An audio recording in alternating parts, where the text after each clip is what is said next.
క్రీస్తు యేసునందు మనలను అన్నిటిగా ప్రేమించుచున్నటువంటి మన పరమ తండ్రికి మహిమయు ఘనతయు కలుగునుగాక. ఆమేన్. లోకరక్షకుడైన యేసుక్రీస్తు ప్రభువారు తండ్రి చిత్తం ఈ లోకంలోనికి నెరవేర్చుట కొరకు ఏ భేదం లేదు, అందరూ పాపం చేసి దేవుడు అనుగ్రహించి మహిమను పొందలేకపోతున్నారు కనుక ప్రేమనే హేతువు చేత ప్రియకుమారుడైన క్రీస్తుని లోకంలోనికి పంపించి ఆయన యొక్క శిలువ మరణ పునరుద్ధానం ద్వారా మన పాపములన్నీ కూడా విమోచించి ఉన్నాడు. 2025 సంవత్సరంలో ఈ యొక్క శిల్వధ్యాన కూడికలో యేసుక్రీస్తు ప్రభువారు మన కొరకు చేసినటువంటి త్యాగం మనము జ్ఞాపకం చేసుకుంటూ మరణ పర్యాంతం వరకు కూడా కృతజ్ఞతాస్తుతులు చెల్లింపబద్దులమైనాం. పరిశుద్ధాత్మ దేవుడు ఇది నాన్న యేసు ప్రేమించిన శిష్యుడు రాసినటువంటి 1 యోహాను పత్రిక 1వ అధ్యాయము 7వ వచనం చదువుకుందాము. 1 యోహాను పత్రిక 1వ అధ్యాయము 7వ వచనం చదువుకుందాము. అయితే ఆయన వెలుగులోనున్న ప్రకారము మనమును వెలుగులో నడిచిన ఎడల మనము ఆయనతో అన్యోన్య సహవాసము చేసిన గలవారమైతే యేసు రక్తము ప్రతి పాపము నుండి మనలను పవిత్రపరచెను.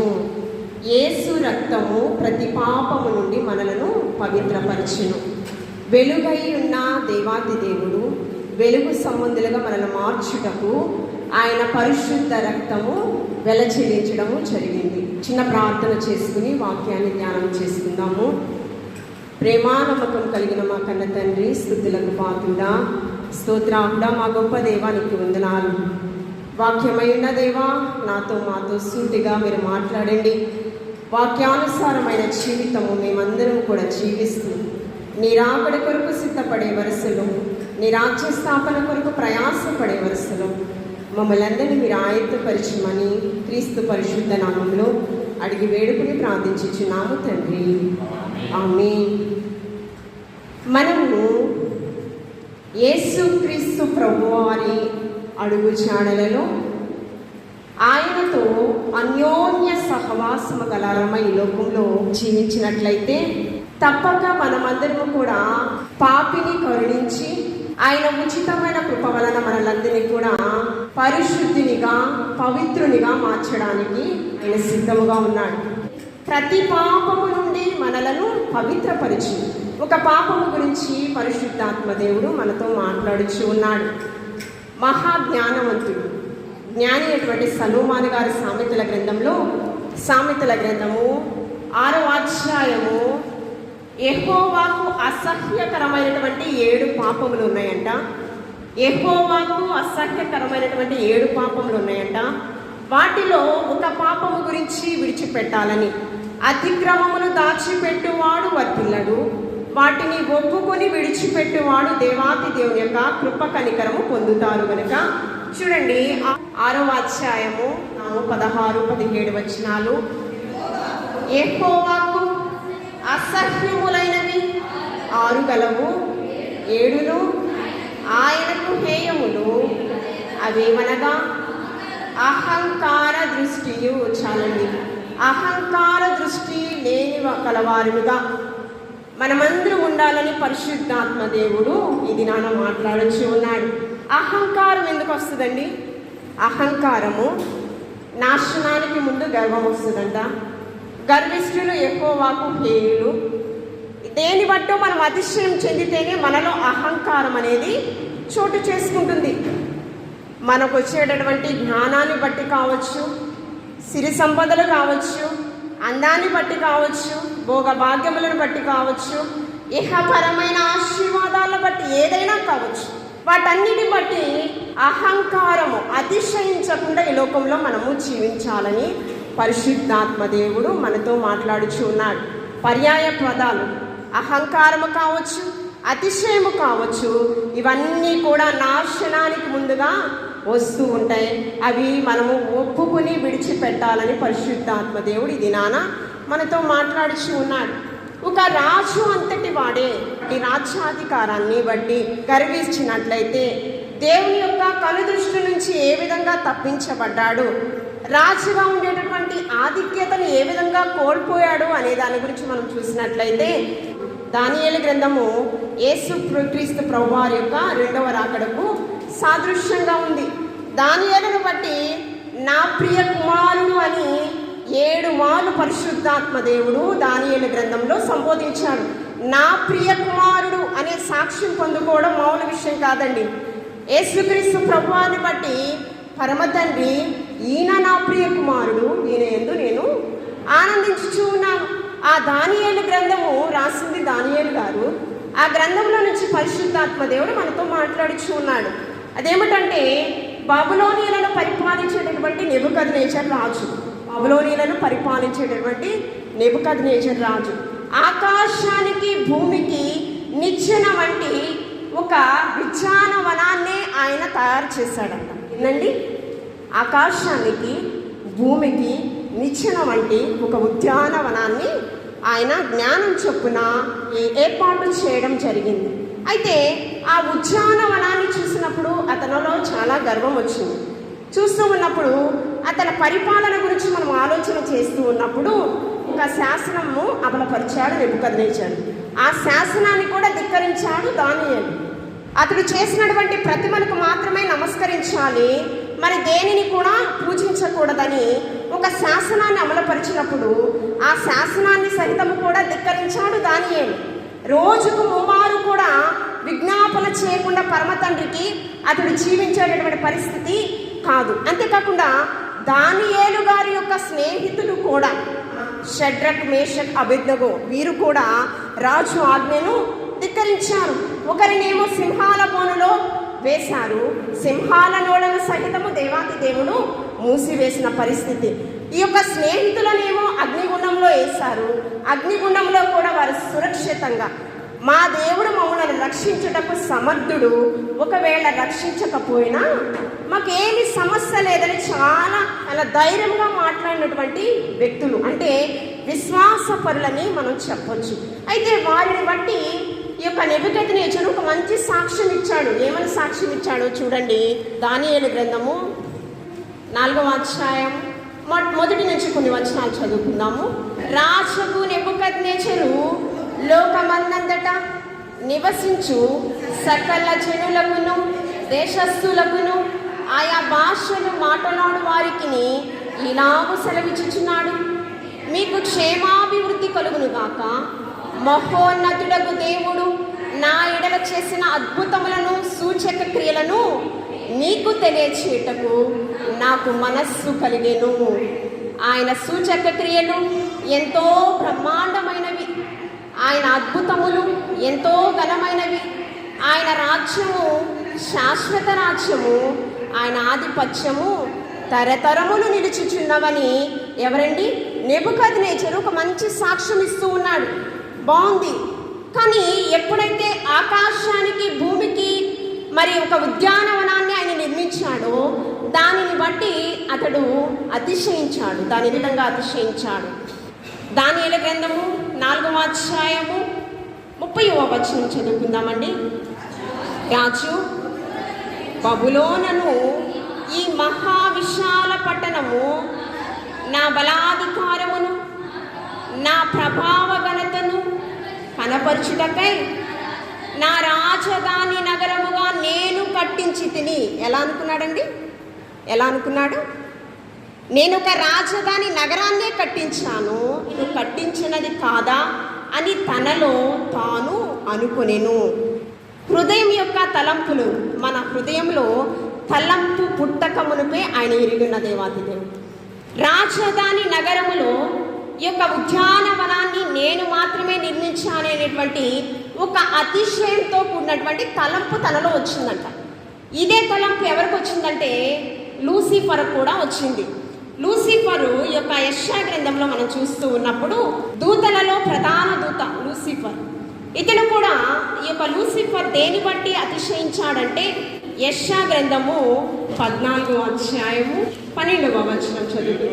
తేజో నక్షత్రమా, వేకువ చుక్క, నీ వెట్లు ఆకాశం నుంచి పడితివి. చూడండి 14వ వచనం చదువుకుందాము.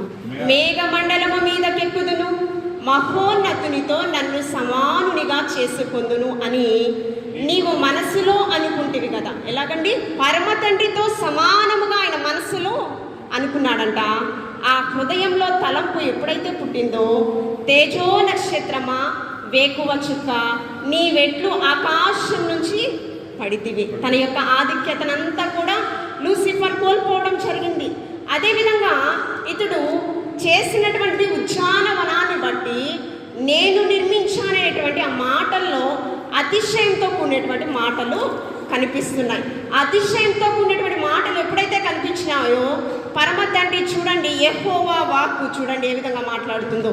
ఈ యొక్క దానియేలు గ్రంథము 4వ అధ్యాయము 31వ వచనం చదువుకుందాం. 31వ వచనం చదువుకుందాం. రాజు నోట ఈ మాట ఉండగా ఆకాశం నుంచి ఒక శబ్దము వచ్చెను. ఏదనగా, ఈ రాజు నెబుకద్నెజరు, ఇదే నీకు ప్రకటన, నీ రాజ్యము నీ యొద్ద నుండి తొలగిపోయేను, తన యొద్ద నుండి మనుష్యులు నిన్ను తరిమెదరు, అడవి జంతువుల మధ్య నీవు నివాసము చేయొచ్చు, పశువుల వలె గడ్డి మేసెదవు. ఎలాగండి? ఎప్పుడైతే చిన్న అతిశయంతో ఉన్నటువంటి మాటలు వచ్చినాయో, రాజ్యాధికారాన్ని నుంచి తప్పించడమే కాదు, దేవుని యొక్క కనుదృష్టి నుంచి కూడా తప్పించబడ్డం జరిగింది. ఎలాగంట? పశుప్రాయుల వలె అడవి జంతువులు మధ్య నీవు నివాసం చేస్తావు, పశువుల వలె నీవు గడ్డెమ్మేస్తావు అనేటువంటి, అంటే పశుప్రాయుడు వలె అతడి స్థితి ఏ విధంగా అయిపోయిందంటే, రాజుగా ఉన్నటువంటి స్థితి నుంచి పశుప్రాయుడుగా తన యొక్క స్థితినే దేవాతి దేవుడు మార్చివేసిన పరిస్థితి అక్కడ కనిపిస్తుంది. ఇక్కడ మనం చూస్తూ ఉన్నప్పుడు మరి తండ్రి ఈ విధంగా దేవుని యొక్క ఆధిక్యతను కోల్పోయాడు కదా. కనీసము కుమారుడైనా నా తండ్రి వలె నేను దేవుని యొక్క ముద్రత నేను పొందుకోకూడదు, నేనైనా ఆశీర్వాదానికి యోగ్యుడిగా నేను ఎంచబడాలి, దేవాతి దేవుడు నాకు ఇచ్చినటువంటి ఆధిక్యతను నేను కాపాడుకోవాలి అని మరి కల్దీలను పరిపాలించుటకు తన యొక్క కుమారుడు బెల్షస్సరు రాజుగా నియమించబడ్డాడు. ఎవరిని? బెల్షస్సరు నెబుకద్నెజరు తరువాత కల్దీలను పరిపాలించుటకు బెల్షస్సరు రాజుగా నియమించాడు. అయితే రాజుగా నియమించినప్పుడు తన స్థితిని మర్చిపోయాడు. తన తండ్రి ఏ విధంగా దేవుని యొక్క ఉగ్రతను పొందుకున్నాడో దాన్ని కూడా మర్చిపోయాడు. ఇతను కూడా రాజ్యాధికారాన్ని బట్టి గర్విస్తూ 1000 మంది రాజ్యనగరములో ఒక విందును ఏర్పాటు చేస్తాడు. ఆ విందు ఎలాగంటే పెద్ద పెద్ద అధికారులను, అంతేకాకుండా తనకున్నటువంటి ఉపపత్నులను అందరినీ పిలిపించి యెరూషలేము దేవాలయంలో ఉన్నటువంటి సువర్ణోపకరణములను తెచ్చి ఉంచగా, చదవండి. అందుకు వారు యెరూషలేములోని దేవుని నివాసముకు ఆలయములో నుండి తీసుకున్న సువర్ణోపకరణములను తెచ్చి ఉంచగా, రాజును, అతని అధిపతులను, అతని రాణులను, అతని ఉపపత్నులను వాటిలో ద్రాక్షారసము పోసి వారు త్రాగుచూ ఉన్నారంట. ఎలాగండి? దేవుని యొక్క మందిరంలో ఉన్నటువంటి ప్రతిష్ఠింపబడిన పరిశుద్ధమైన వాటిని వారు ఏం చేస్తూ ఉన్నారంట? ఆ యొక్క త్రాగుడు వాటికి ఉపయోగిస్తూ వాటిని అపవిత్రపరుస్తూ ఉన్నారంట. నిజదేవుణ్ణి మర్చిపోయి వారిని వారు మర్చిపోయి ప్రవర్తిస్తూ ఉన్నారో చూడండి. 4వ వచనము. వారు బంగారు, వెండి, ఇత్తడి, ఇనుము, కర్రలు, రాయి అని వాటితో చేసిన దేవతలను స్తుతించుచు ద్రాక్షారసము త్రాగుచు. రెండోది ఏంటి? దేవుని యొక్క సన్నిధిలో ఉన్నటువంటి వాటిని అపవిత్రపరుస్తూ ఉన్నారు. నిజ దేవుణ్ణి మరిచిపోయి వారు మరి చేతులతో తయారు చేసినటువంటి ప్రతిమలను వారు ఏం చేస్తున్నారంట? స్తుతిస్తూ ఉన్నారంట. వారిని వారు మరిచిపోయి మత్తులైపోయి ఉన్నారంట. విలాసవంతముగా వారు మనోనేత్రాలు మూయబడి ఏం చేస్తున్నారో కూడా వారు తెలియని పరిస్థితులలో ఒక హస్తం వచ్చి చేతి బ్రేళ్లతో గోడ మీద ఒకటి రాస్తూ ఉన్నదంట. అది చూసినటువంటి యొక్క బెల్షస్సరు చాలా భయభ్రాంతుడై హస్తముతో ఏమి వ్రాస్తున్నదో అని చెప్పి ఎలాగైనా దాని యొక్క భావము నేను తెలుసుకోవాలని ఎలాగైనా దాని యొక్క భావము నేను తెలుసుకోవాలని అప్పట్లో చాలాటువంటి ఈ యొక్క భావమును తెలిసేటటువంటి వారిని శకునగాండ్రు కావచ్చు, సోది చెప్పేటటువంటి వారు కావచ్చు, చిల్లంగి వారు కావచ్చు. సౌలు రాజు అంతటి వాడే ఆ యొక్క చిల్లంగి వారిని రప్పించాడంట. ఇతను కూడా ఏం చేస్తూ ఉన్నాడు, వీరందరినీ కూడా పిలిపించాడు. అయినా కూడా వారి భావము ఎవ్వరు కూడా చెప్పలేకపోయారు. అక్కడ ఉన్నటువంటి సామంతులను మనందరినీ కూడా అడుగుచూ ఉన్నాడు, ఎవరు ఈ భావం చెప్తారు, ఎవరు ఈ భావం చెప్తారు అన్నప్పుడు నీ తండ్రి పరిపాలన కాలంలో ఒక వ్యక్తి ఈ భావం గురించి చెప్పాడు, అతనే దానియేలు. చూడండి 11వ వచనము, నీ రాజ్యములో ఒక మనుష్యుడున్నాడు, అతడు పరిశుద్ధ దేవతల ఆత్మ కలిగినటువంటి వాడు. ఎలాంటి ఆత్మ అండి? పరిశుద్ధ దేవతల ఆత్మ కలిగినటువంటి వాడు నీ తండ్రి హయాంలో ఉన్నాడు. అతడు నువ్వు పిలిపించినట్లయితే ఖచ్చితంగా దీని యొక్క భావము చెప్తాడు. అప్పుడు ఏం చెప్తున్నాడు తెలుసా, నేను ఊదారంగు వస్త్రాలు కుట్టిస్తాను, సువర్ణ కంఠ భూషణములు ధరిస్తాను, అంతేకాకుండా రాజ్యములో 3వ భాగం అతనికి నేను ఇస్తాను. దేనికో తెలుసా, ఎవరు చెప్పలేనటువంటి ఈ భావము నాకు తెలియాలి. ఈ భావం చెప్తే రాజ్యములో 3వ భాగాన్ని నేను వారికి ఇస్తానని చెప్పాడు. వెళ్ళారు, అధిపతులు పిలిచారు, రాలేదు. మరొక మారు వెళ్ళిన వెంటనే అనేకమైన భరోసాలు ఇస్తూ ఉన్నాడు. ఈ యొక్క నీవు ఒక భావం తెలిపినట్లయితే ఇవన్నీ కూడా నేను నీకు ఇస్తాను. వాటి వేటికి కూడా లోబడలేదు దానియేలు. అయితే ఒకటి మాత్రం గుర్తు చేస్తున్నాడు, ఏంటో తెలుసా, నీ తండ్రి పసిప్రాయుడు వల్ల ఏ విధంగా అయ్యాడో నువ్వు మర్చిపోయావా? ఒక ఉద్యానవనాన్ని తయారు చేసినందుకు దాన్ని బట్టి హృదయంలో అతిశక్తితో కూడినటువంటి మాటలు వచ్చినాయి. దాన్ని బట్టి రాజుగా ఉండేటువంటి అర్హతను కూడా కోల్పోయాడు. ఒక భయంకరమైన ఉగ్రత పొందుకోవడం జరిగింది. దాన్ని నీవు మర్చిపోయి నీ ప్రాణాలకు కాపరి అయినటువంటి నిజదేవుణ్ణే నీవు మరచిపోయావని హెచ్చరిస్తున్న పరిస్థితి. చూడండి 20వ వచనం నుంచి చదవండి. అయితే అతడు మనస్సును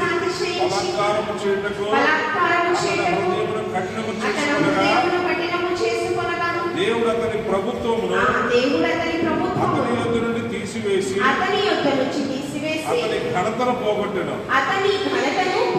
అప్పుడు అతను మానవుల యొద్ద నుండి తరమబడి పశువుల వంటి మనస్సు గలవాడాయెను. మహోన్నతుడు దేవుడు మానవుల రాజ్యములలో ఎలుచు ఎవరిని స్థాపించాడు.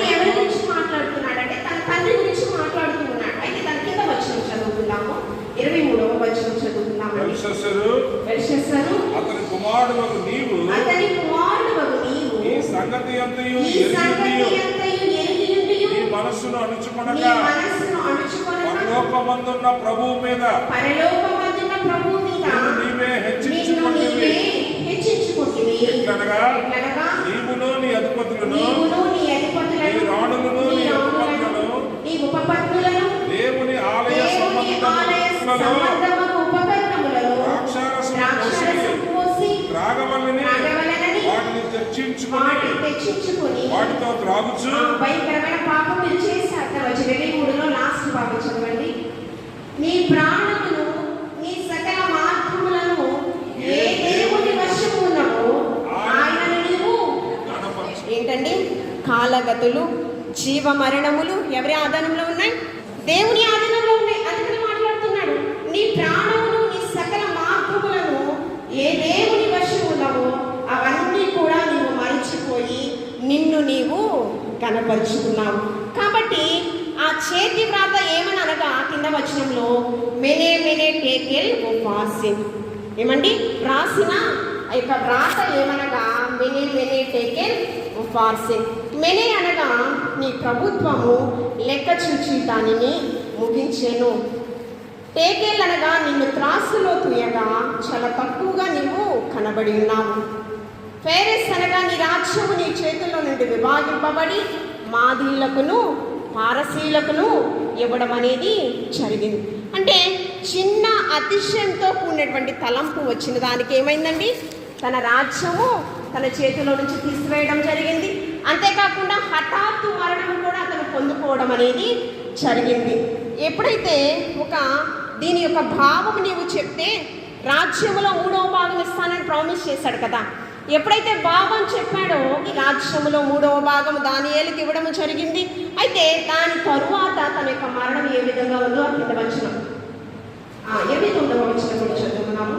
బెల్షస్సరు ఆత్మీయంగా వారు దానియేలుకు ఉదారపు వస్త్రము తొడిగించి అతని మెడను బంగారు హారము చేసి ప్రభుత్వము చేటలో అతడు 3వ అధికారిని చాటించింది. ఆ రాత్రి కల్దీయుల రాజుకు బెల్షస్సరు అతడు ఆయన ఏమైంది. మనలో ఉండకూడనటువంటి లక్షణం ఏంటి?